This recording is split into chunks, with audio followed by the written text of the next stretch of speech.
Maya Pabengi, Pampanga, magandang gabi, Central Luzon. Ako si JM De Jesus at oras na para sa mga maiinit na balitang Central Luzon ngayong araw ng Miyerkules, February 26. PAMCHAM nananawagan sa DSWD at LGUs na aksyonan ng talamak na paggamit ng fake PWD IDs. Road rehab sa Maimpis, San Fernando portion ng MacArthur Highway nakatakdang matapos sa July 2025. Pagkamatay ng mga puno at dagdag na basura, ilan sa mga epekto ng halalan sa kalikasan ayon sa isang advocate. PhilHealth at Archdiocese ng San Fernando nagpartner para sa social health protection ng mga pari. At VIP feels at comfort, hatid ng Haima V70 sa murang halaga.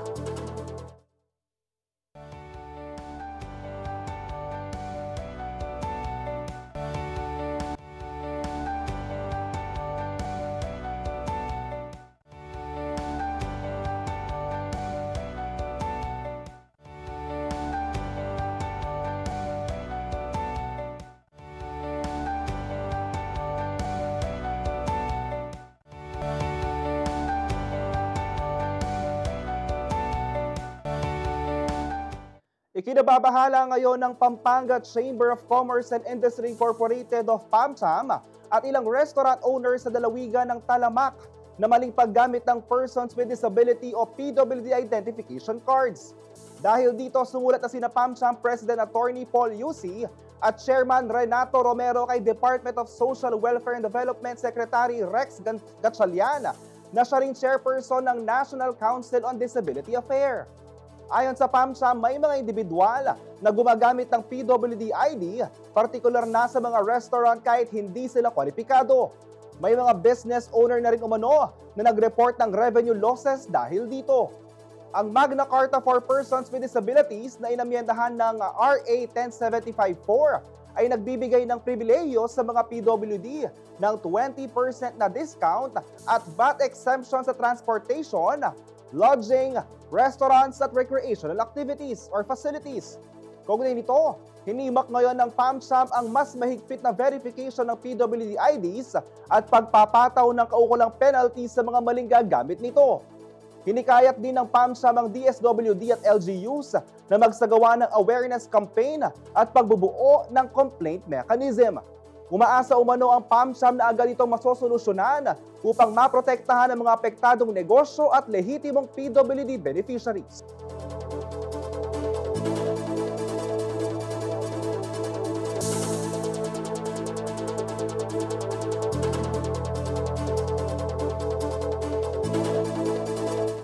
Sa ibang balita, sakit sa ulo ng mga biyahero ang lubak-lubak at bahain na daan sa sakop portion ng MacArthur Highway. Kaya ang DPWH Region 3, sinimula na ang road rehabilitation dito at nakatakda rin umunong palawaki ng kanal rito para maiwasan ang pagbaha. Para sa buong balita, narito ang report ni Ashley Punzalan. Mimiyamo ing tugak lulbog na. O sa Tagalog, iihilang ang palaka bumabahana. Ito kadalasan ang sinasabi ng mga matatanda kung ang kalsada ay madaling bahain kahit sa konting pag-ulan lamang. Ganito ay nilalarawan ng ilan ang sakop portion ng MacArthur Highway sa Barangay Maimpis, City of San Fernando. Naging madalas ang pagbaha sa area tuwing umuulan ng malakas na naging sakit ng ulo ng mga motorista at commuters. Gawa rin ng madalas na pagbaha at ang volume ng mga sasakyan na dumadaan rito, kinakailangan na itong ayusin dahil masyado na umunong na damage ang pavement ayon sa Department of Public Works and Highways Region 3. Pag wala po sa kondisyon yung daan, it causes accident. It causes accident po. It causes inconvenience po sa public. Kaya naman ipinagpapasalamat umano ng ahensya na naisama ito sa 2024 budget na iginawad sa kanila. Ang rehabilitasyon ng portion na ito ay kasama rin sa road rehabilitation project ng DPWH na kinabibilangan ng roadworks sa Dolores. Higit 230 million pesos ang inilaang budget para sa kabuuan ng proyekto at nasa 33 million pesos naman ang para sa sakop portion. Nakatakda umanong matapos ang kabuuan ng proyekto sa July 2025 bago ang rainy seasons. Yan po ang target completion date natin at yan din po ang pangako natin sa LGU. Lagi po naming paalala at instruction sa contractor is huwag hihintayin magtag-ulan. Dahil pag ginabutan po tayo ng tag-ulan dyan, mas mahihirapan po tayo mag-construct. That's why pinapapast track po talaga namin yung trabaho. Nitong February 9 lamang nang umpisahan ng ahensya ang rehabilitasyon ng sakop portion. At sa ngayon, nasa 10% na umano ang kanilang accomplishment sa kabuoang haba na dapat nilang gawin. Bukod sa pagsasaayos ng daan, nakatakda rin umano nilang palawakin ang drainage system sa lugar. I-revise po natin yung kanal.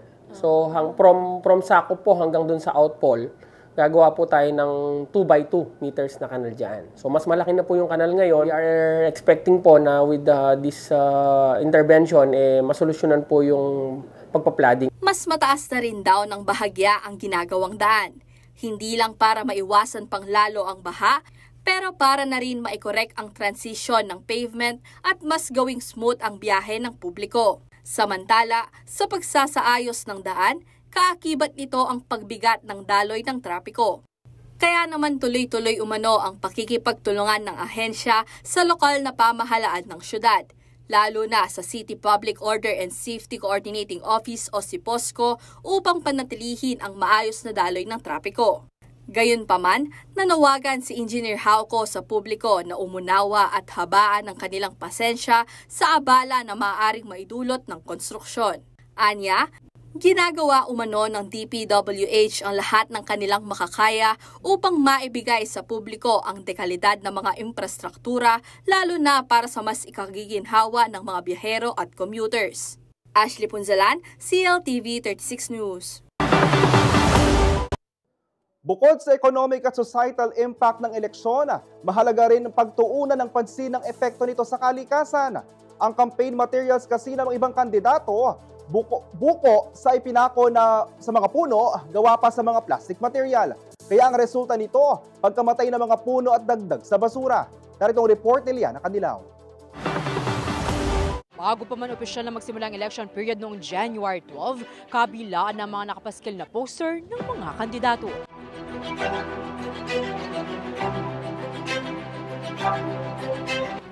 Dumami pa ang mga ito sa pagsisimula ng campaign period para sa mga kandidato sa senador at party list groups nitong February 11.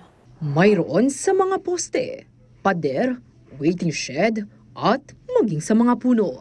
Ngunit paalala ng Department of Environment and Natural Resources o DENR, bawal maglagay ng campaign materials sa mga puno.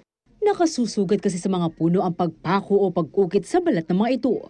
Nagiging dahilan din umano ito na madaling pagkapit ng infection mula sa pathogens. Paniniwala ng environmental advocate at pioneer member ng Save the Trees Coalition na si Hermenegildo Pineda, ito ay nagiging sanhi ng pagkamatay ng mga puno. Kaya panawagan niya sa mga kandidato at supporters nila, ilagay na lamang ang mga poster sa designated posting areas. Ako, ito yung magandang suggestion, no? Sa mga local leaders natin ng Mabumen, sana maging aware naman sila dun sa mga bagay na pinapatuwad ng Comelec. Unang na, mag-post lang dun sa designated posting area. And then, iwasan yung pagpako sa mga laman natin. Imagine, kaunti na lang nga yung mga laman natin sa kalsada, papakuhan mo pa yung iba, nagkakaroon ng damage, May inilabas na common poster areas ang Commission on Elections o COMELEC. Itinalaga ang mga ito para matiyak ang maayos at patas na kampanya ng mga kandidato. Tumutukoy ito sa mga lugar kung saan maaaring maglagay ng campaign materials gaya ng mga poster at tarpaulin. Kabilang sa mga ito ay ang plaza, pamilihan at barangay hall na madali at madalas puntahan ng mga botante.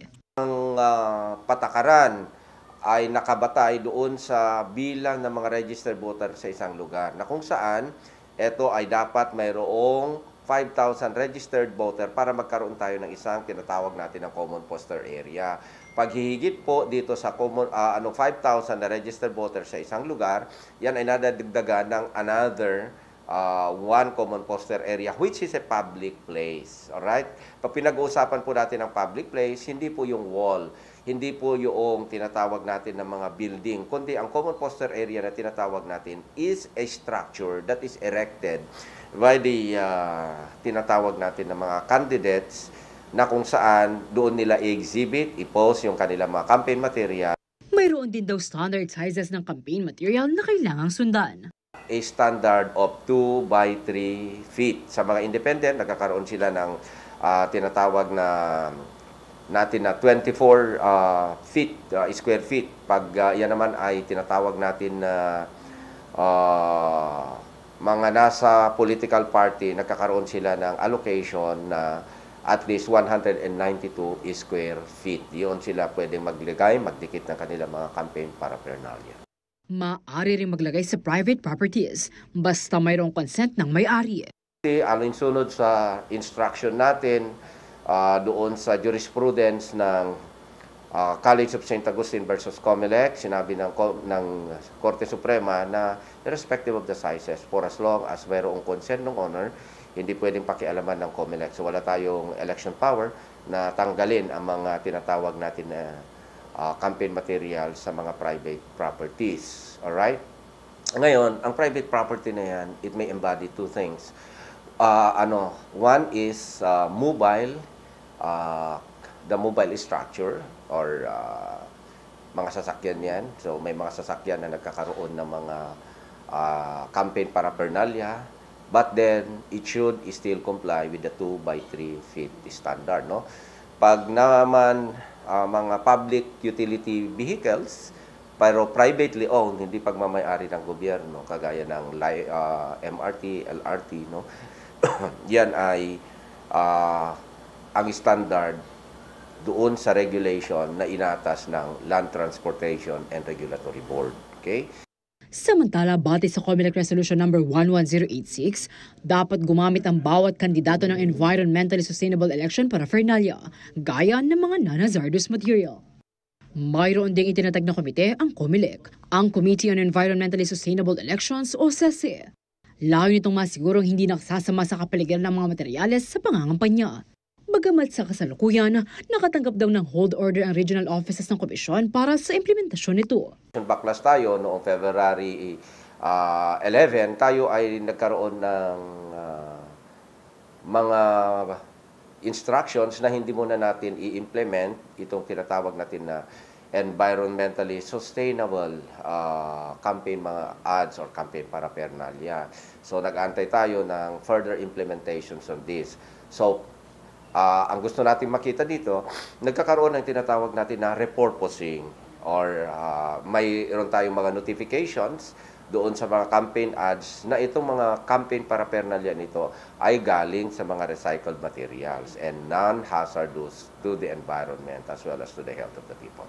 Kasama naman sa mga inirekomendang environmentally acceptable election propaganda ay ang reusable materials, energy-efficient lighting and sound systems sa rallies, biodegradable banners, electric vehicle o hybrid electric vehicle, LED billboards and other digital platforms, at iba pang sustainable local alternatives, kagaya ng tela, recycled paper at compostable plastics. Gayunpaman, karaniwang pa rin gawa sa plastic ang campaign materials ng mga kandidato.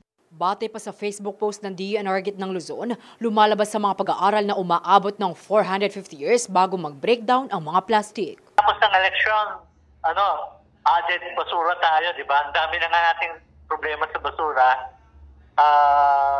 Addition pa yung basurang ilala ng elections campaign. Sana makaisip tayo ng paraan kung paano ma-lessen yung ganitong naging sistema na ng political natin sobrang paggasta sa campaign materials.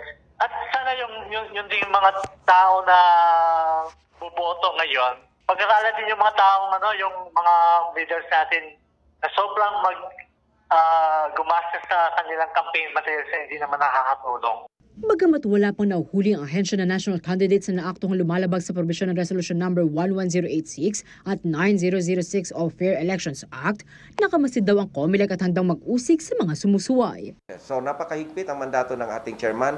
Lahat ng mga illegal campaign material ay dapat matanggal at wala dapat sanang maglabag. Dahil kung kayo po ay maglalabag, ay mayroon po kayong ground for disqualification. Siguradong panalo na matatalo pa. So don't ever give yourself a reason to be disqualified and to lose your right to be voted upon by the people and be seated as duly elected official. Hinihimok din ng poll body ang publiko na makipagtulungan sa pamamagitan ng pagre-report ng anumang paglabag upang mapanatili ang kaayusan sa darating na halalan. Maaaring bisitahin ang opisyal na website ng COMELEC o magtungo sa pinakamalapit na tanggapan ng ahensya. Liana Canulao, CLTV 36 News. Manatiling nakatutok para sa iba pang balita ngayong araw.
Nagbabalik ang CLTV 36 News. If you want to travel with your whole family comfortably, subukan na ang Haima V70. Magala VIP ka sa murang halaga. Silipin natin ang ipinagmamalaking vehicle ng Haima ito mula sa ulat na ito.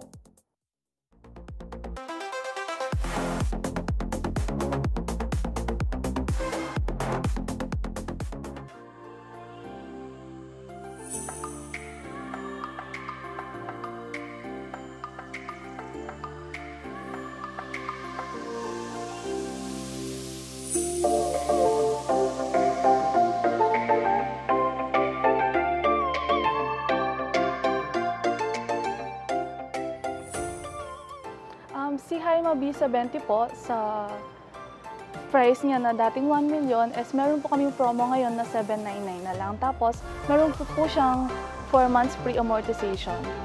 So, si Jaime B70 is naka-turbo na po siya, 1.5, naka 6-seater with leather seat and sunroof sa 799 na presyo, and naka-leather seat na rin po siya. Dahil naka-promo kami, tapos mas pinababang discount, and meron po kaming 4 months free amortization.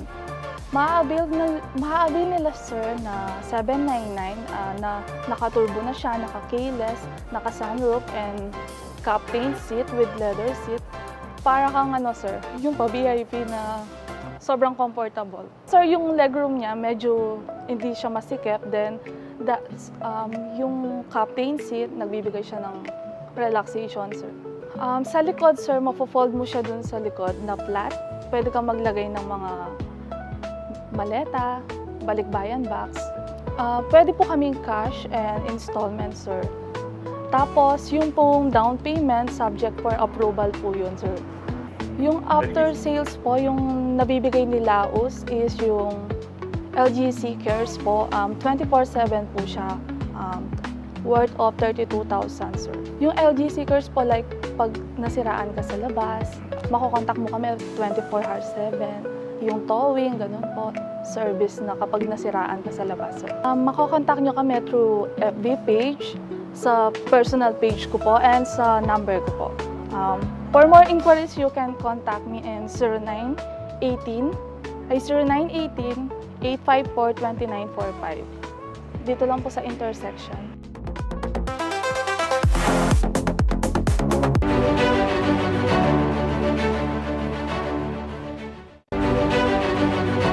Habang papalapit na ang halalan kapwa-puspusan sa pagsuyo, ang dalawang aspiring mayor ng Angeles City na sina Congressman Carmelo John Lasatin II at retired General Oka David Albayalde.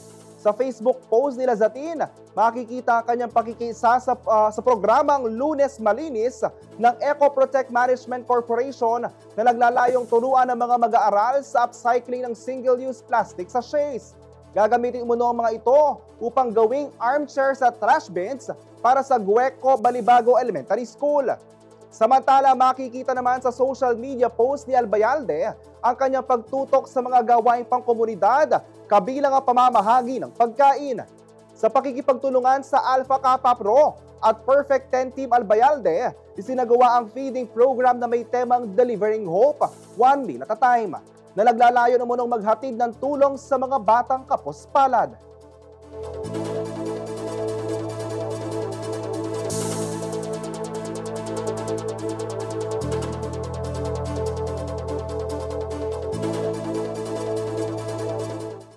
Sa ibang balita, nakumpiska sa Santo Tomas, Pampanga ang nasa 1.7 million pesos na halaga ng shabu.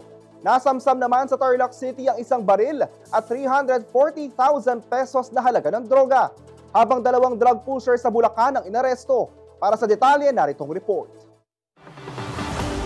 Umabot sa 1.7 million pesos ang halaga ng shabu na nakumpiska sa isang high-value individual kasunod ng anti-drug operation sa Barangay San Vicente, Santo Tomas, Pampanga ngayong Miyerkules, February 26. Kinilala ang suspect na si alias Nata, residente ng Barangay Bulaon, San Fernando.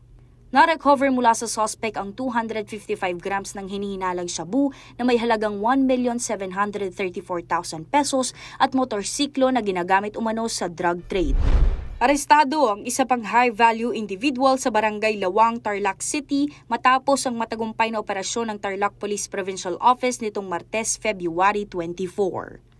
Nakuha sa suspect na kinikinalang si alias Rudy ang 50 grams na hinihinalang shabu na nagkakalaga ng 340,000 pesos. Nakumpiska rin ang drug paraphernalia, isang caliber 45 pistol na may mga bala at isang Magnum 357 bullet. Kasalukuyan ang inahanda ang mga kasong paglapag sa Republic Act 10591 o ang Comprehensive Firearms and Ammunition Regulation Act at RA 9165 o ang Comprehensive Dangerous Drugs Act of 2002 laban sa suspect. Sa bayan naman ng Bocaue sa Bulacan, arestado ang dalawang suspect na nagtutulak ng droga nitong Lunes, February 24. Kinumpiska sa kanila ang 30 grams ng hinihinalang shabu na nagkakahalaga ng 204,000 pesos. Timbog ang dalawang suspect na kinikilalang sina alias Tupe at alias Cindy sa buy-bust operation na isinagawa ng Bulacan Police sa Nia Road, Barangay Kaingin. Kasalukuyan ang nasa kustodiya ng pulis ang dalawa para sa kaukulang disposisyon. Kyla Valencia, CLTV 36 News Intern. Samantala, isang Memorandum of Agreement o MOA ang pinirmahan ng Philippine Health Insurance Corporation o PhilHealth at Roman Catholic Archbishop of San Fernando, Pampanga. Ito ay para sa registration ng 163 pari sa ilalim ng Group Enrollment Program. Pinangunahan ng ceremonial signing activity ni Most Reverend Florante Lavarias, ang arsobispo ng syudad, at ni PhilHealth Acting Vice President Henry V. Almanon. Magkakaroon din daw ng PhilHealth Consulta Caravan upang ma-orient ang mga pari ukol sa konsulta at iba pang benefit packages. Samantala, ikinalulugod naman ng ni Archbishop Lavarias ang mga hakbang ng PhilHealth employees sa kanilang kampanya sa information dissemination upang maisulong ang kamalayan sa mga programa at serbisyo ng ahensya.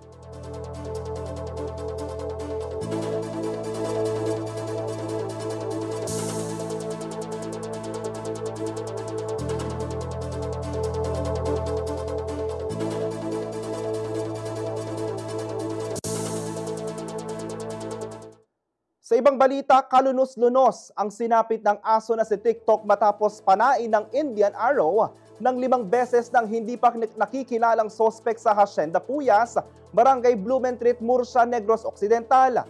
Ayon sa Bacolod Animal Chance and Hope o BACH project na siyang nag-rescue sa aso, napaopera na si TikTok at kasalukuyang binomonitor ang kalagayan. Samantala, umabot na sa 65,000 pesos ang pabuya para sa sino mang makakapagturo sa salarin sa nangyari.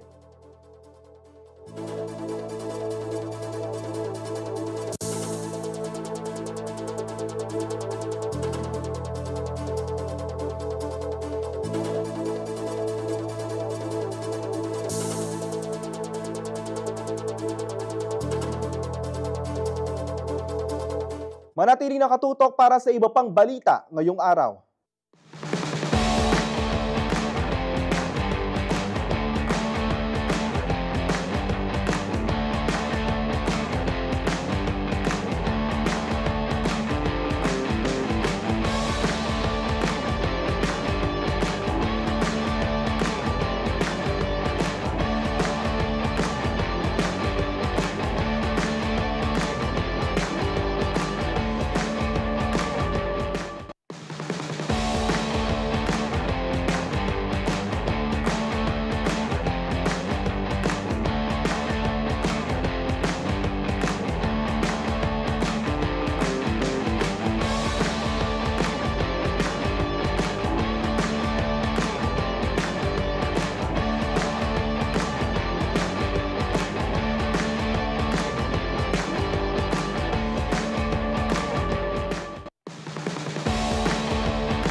Nagbabalik ang CLTV 36 News at para naman sa balitang sports, ihatid ito ni Kelo Makapinlak.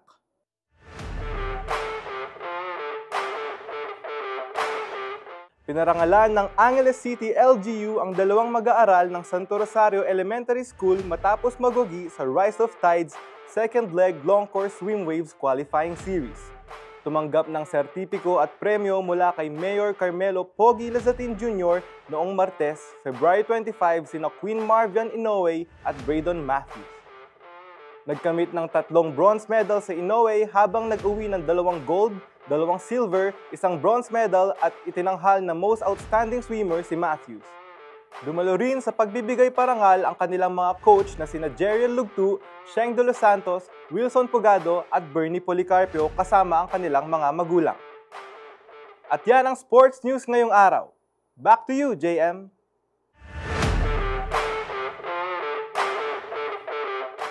Samantala, nilagdaan ng Department of Labor and Employment Regional Office 3 ang kauna-unahang Memorandum of Agreement sa Central Luzon sa pagitan ng Local Government Unit ng San Fernando, Pampanga at Golden Arches Development Corporation upang palakasin ang oportunidad at itaguyod ng inklusibong hanap buhay para sa mga senior citizens. Nangyari ang MOA signing nitong Lunes, February 24. Sa ilalim ng kasunduan, kwalipikado ang mga senior citizen para magtrabaho sa iba't ibang sangay ng GADC o mas kilala bilang fast food chain na McDonald's sa rehiyon. Kinakailangan din na maabot ng mga applicant ang minimum requirements upang maging kwalipikado sa trabaho. Sa kanyang mensahe, binigyan diin ni Dole Provincial Head Maylin Gozo ng kahalagahan ng public-private partnership sa pagbibigay ng oportunidad sa mga higit na nangangailangan.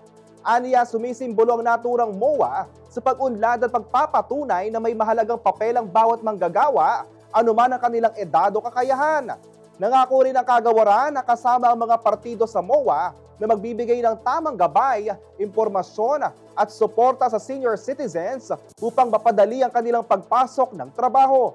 Naganap ang MOA signing kasabay ng flag ceremony sa Heroes Hall kung saan dumalo rin si Dole Region 3 Director Geraldine Pandillo, Mayor Vilma Caluwag at mga kinatawan ng GADC.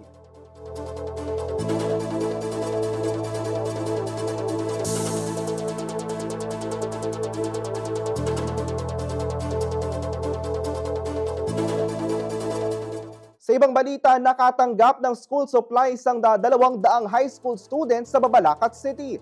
3 bagong medical equipment naman ang magagamit sa Pampanga Hospitals. Habang makikinabang ang mga halos 2,000 magsasakang Magalenyo sa itinayong rice processing system sa bayan. Narito po ang report. Namahagi ang City Youth Development Office o CYDO ng school supplies sa 200 mag-aaral na Mabalacat Community High School o MCHS. Layunin ng programa na suportahan ang pag-aaral ng mga kabataan at bigyan sila ng mahalagang kagamitan. Pinangunahan ito ni ICO Jaira Lomahan itong Huwebes, February 20. Bahagi umano ito ng patuloy na pagsisikap ng lungsod ng bigyang prioridad ang edukasyon at kapakanan ng kabataan. Dumalo rin si Mayor Chris Garbo upang magbigay ng mensahe sa mga estudyante at ipahayag ang kanyang pangako sa kanilang edukasyon at kinabukasan. Nagbigay rin ng motivational talk sa mga kandidata ng Miss Mabalacat 2025.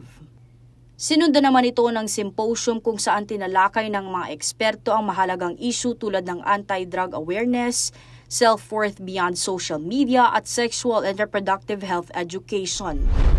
Sa ibang balita, sinuri at sinubukan ng mga opisyal ng pamahalaang panlalawigan ng Pampanga ang makabagong medical equipment na gagamitin sa ilang pampublikong ospital sa lalawigan. Ang 3 diagnostic ultrasound systems na may 2D echo ay nagmula sa Philippine Charity Sweepstakes Office o PCSO. Ayon sa lokal na pamahalaan, ang mga makinang ito ay bibigay sa Diosdado Macapagal Memorial Hospital sa Guagua, Escolastica Romero District Hospital sa Lubao at Romana Pangan District Hospital sa Florida Blanca upang mapabuti ang serbisyong pangkalusugan sa probinsya. Na-turnover naman sa mga magsasaka ng Santa Cruz, Magalang, Pampanga ang 71 million peso Rice Processing System 3.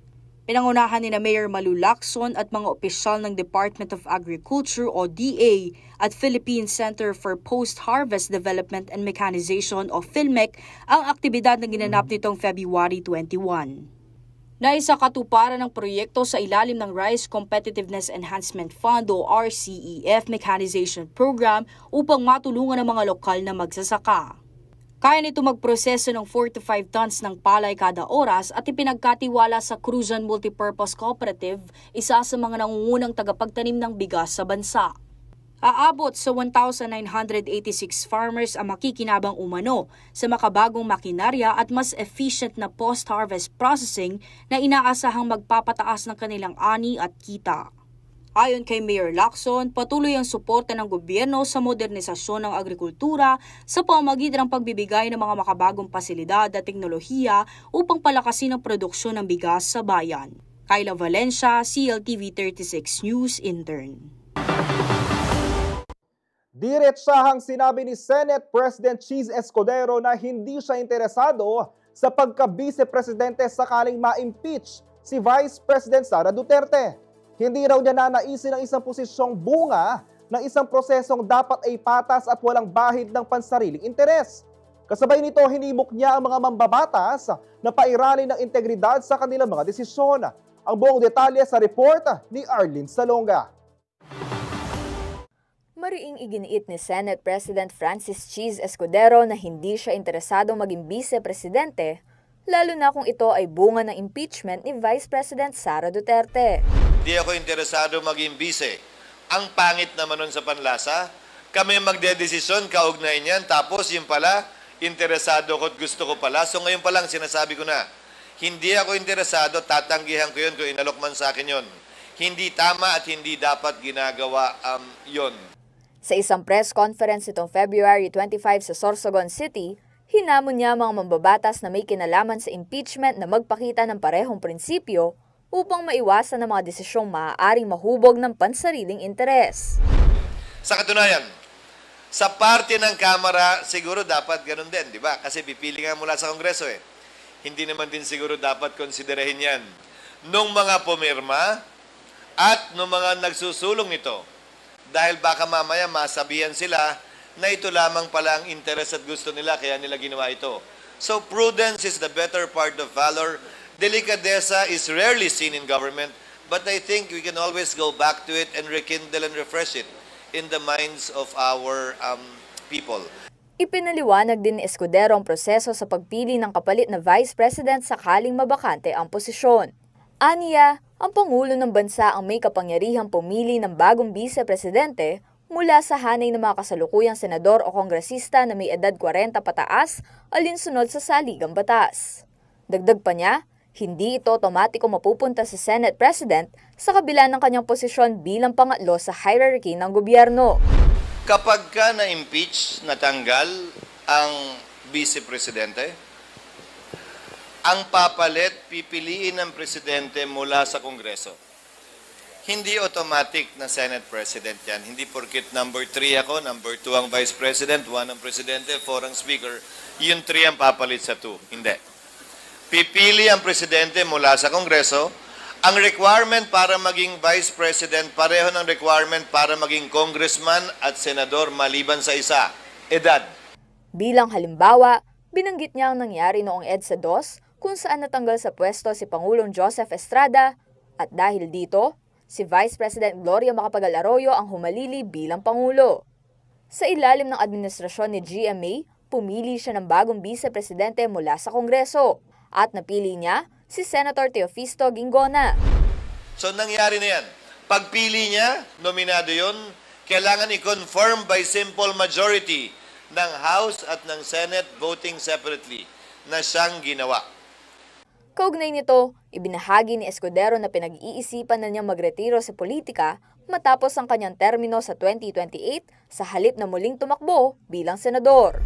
Bagaman pwede pa ako mag-re-elect ng isa pang termino bilang senador, mas mabigat sa akin ngayon ay magpahinga na at hayaan naman yung iba na tumakbo doon. Bakit? By 2028, 119 million na ang Pilipino. Hindi lang naman ako pwedeng gumawa ng tungkulin ng isa sa 24 na senador. Sa 109 milyon, tiyak ko meron, baka nga mas magaling at mas masipag pa kaysa sa akin, ang pwedeng pumuno sa anumang iiwanang kompwesto kung mapagpasahan kung hindi na tumakbo muli sa 2028. Samantala, matagal nang nagpapahiwatig ang kampo ni Duterte na may balak si House Speaker Martin Romualdez na pinsan ni President Ferdinand Marcos Jr. na makuha ang posisyon ng Vice-Presidente at may plano rin umano siyang tumakbo sa pagkapangulo sa 2028. Nanatili naman tahimik si Romualdez hinggil sa naturang issue. Matatandaang si Romualdez ang huling lumagda sa impeachment complaint laban kay Duterte. Kasama si Karen Maurilio, Arlene Salonga, CLTV 36 News. Manatiling nakatutok para sa iba pang balita ngayong araw.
Nagbabalik ang CLTV 36 News. Alamin naman natin ang lagay ng panahon kay Rainier Agas, weather specialist mula sa Pag-asa Clark Station.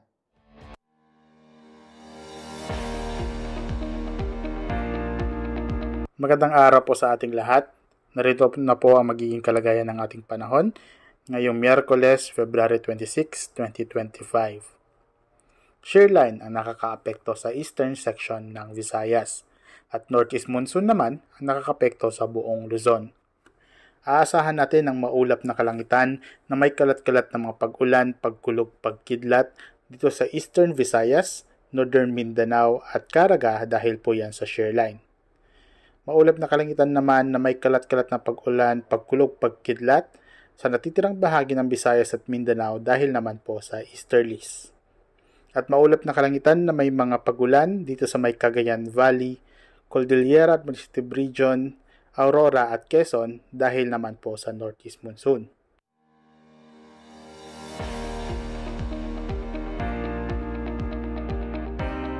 Para sa ating entertainment news, ihahatid ni Danny Cadzino.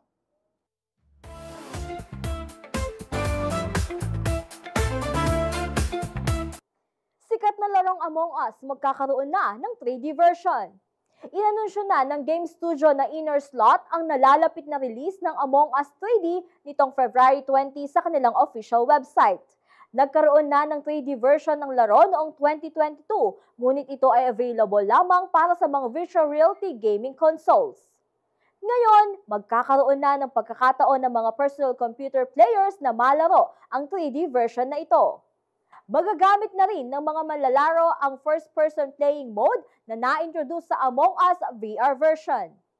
Makakaasa rin daw ang mga fans ng game sa pagbabalik ng fan-favorite tasks, mga bagong designs para sa mga beans, bagong Stardust, mas maraming limited time event at bagong game mode. Gayunpaman, hindi umano maaaring mag-crossplay ang mga users mula sa orihinal na version ng Among Us at mga users sa Among Us 3D. Ang limited demo ng Among Us 3D version ay magiging available mula February 24 hanggang March 3 sa Steam Next Fest. At yan ang ating entertainment news ngayong araw. Ako si Danica Gino. Back to you, JM.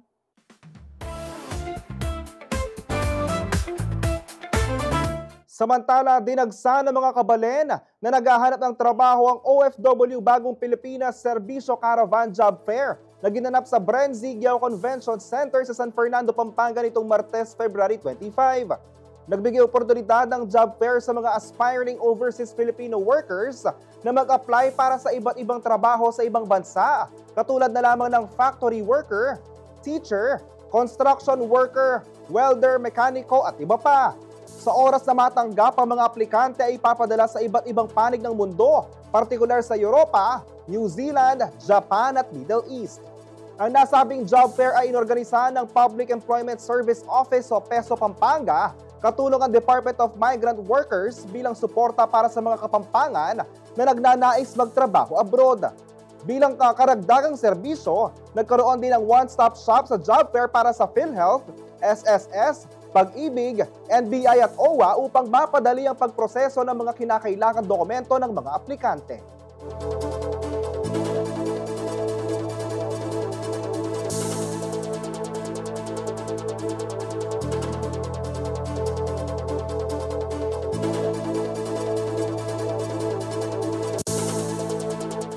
At yan ang mga balitang nakalap ng CLTV 36 News. Para sa karagdagang detalye, maaari niyong i-follow ang aming social media pages. Sa Facebook at CLTV 36 Official at CLTV 36 News. Sa Twitter o X at CLTV 36. Sa Instagram naman at CLTV 36 Official. Kung nais niyong balikan ang mga programa ng CLTV, pwede niyong bisitahin ang aming YouTube channel at CLTV36 Official at ang aming website www.cltv36.tv. Mapapanood din ang mga programa ng CLTV nationwide via Signal Channel 115 at sa ating 38 cable partners. Kasama ang buong pwersa ng CLTV News and Current Affairs, ako po si JM De Jesus. Maraming salamat po.